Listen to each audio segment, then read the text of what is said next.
माननीय मुख्यमंत्री जी का और अध्यक्ष जी का मार्गदर्शन मिला और जो कार्यक्रम तय हुए हैं उनके बारे में माननीय मुख्यमंत्री जी विस्तार से चर्चा करेंगे। मैं आज मुख्यमंत्री जी से धन्यवाद सभी पत्रकार एवं सहकार मित्रों का।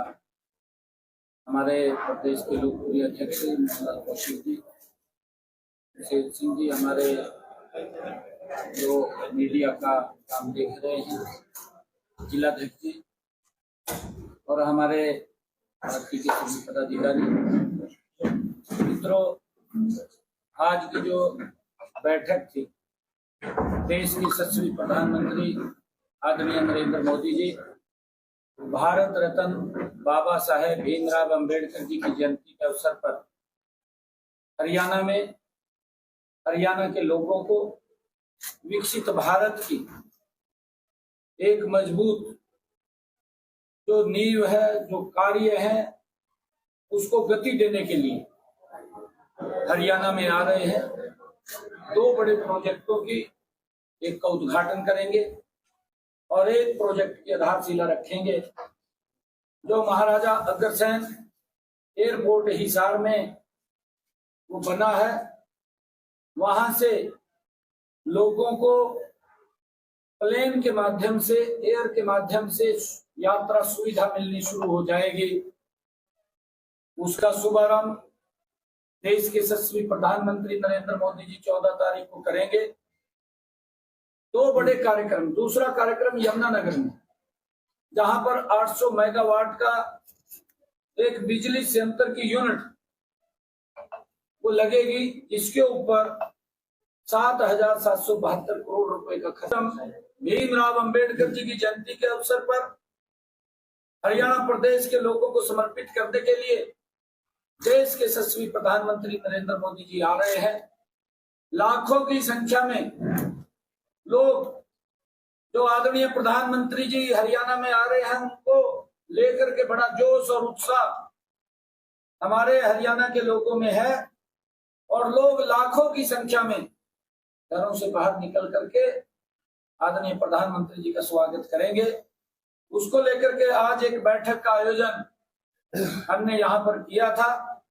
इस बैठक में हमारे मंत्रीगण, हमारे सांसदगण, हमारे विधायकगण, हमारे जो नवनियुक्त मेयर हैं, हमारे नगर पालिकाओं के चेयरमैन, नगर परिषद के चेयरमैन, जिला परिषद के चेयरमैन, पार्टी के हमारे जिला के अध्यक्ष और हमारे प्रमुख कार्यकर्ता आज इस बैठक में 2-3 घंटे लगातार उसके ऊपर एक एक व्यक्ति से बातचीत हुई है।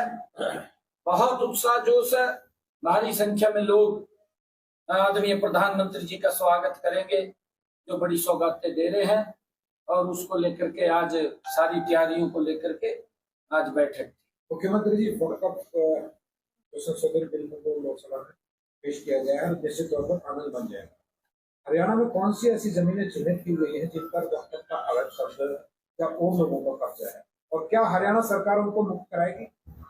देखिए, क्योंकि कांग्रेस ने वोट बैंक की राजनीति को आगे रखा है,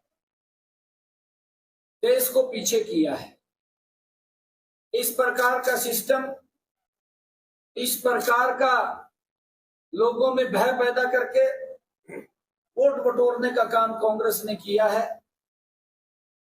जिस गति से मोदी जी इस देश को विकास कर रहे हैं और प्रधानमंत्री नरेंद्र मोदी जी की जो सोच है कि हमने विकसित राष्ट्र बनाना है, ये कांग्रेस की ही तो गलतियां हैं जिनका सुधार कर रहे हैं। कांग्रेस ने ही तो ये गलतियां की थी। 2013-14 के अंदर कांग्रेस पार्टी ने हड़बड़ी में वोट बैंक को आगे रखते हुए इसके अंदर संशोधन किया था, अमेंडमेंट किया था। उसका नुकसान वो मुस्लिम समाज को भी हुआ है, उसका नुकसान देश को भी हुआ है। परंतु अब इसके अंदर सुधारीकरण किया है। इसका लाभ मुस्लिम समाज को भी मिलेगा, इसका लाभ देश को भी मिलेगा, और कांग्रेस की जो गलतियां थी उसका सुधारीकरण भी किया है। कांग्रेस तो वोट बैंक को ध्यान में रख करके कानून बनाती है, काम करती है। मोदी जी देश को ध्यान में रख करके कानून बनाते हैं, के ऊपर आगे बढ़े और देश को लाभ हो, उसको लेकर के आदरणीय मोदी जी काम करते हैं। सर सीएम साहब हिसार एयरपोर्ट, और मैं एक बात कहना चाहूंगा, लोकसभा में भी पास हो गया है, राज्यसभा में भी पास हो गया। लेकिन कांग्रेस कह रही है कि हम उसको लेकर सुप्रीम कोर्ट में जाएंगे। कांग्रेस तो गए गए हैं। उसी दिन की, कांग्रेस तो बड़ी बढ़िया। हाँ, चाहे ना कहते, चाहिए अपनी गलतियों को छुपाने के लिए इस प्रकार की बातें ये करते हैं। अरे उसके अंदर हमने तो यही आपके रोहतक का एक मैटर था, आपने सुना भी होगा, मैंने विधानसभा के अंदर भी कहा है, आपके रोहतक का मामला 1964 में, 1964 के अंदर वो श्यामलाल दे जमीन थी।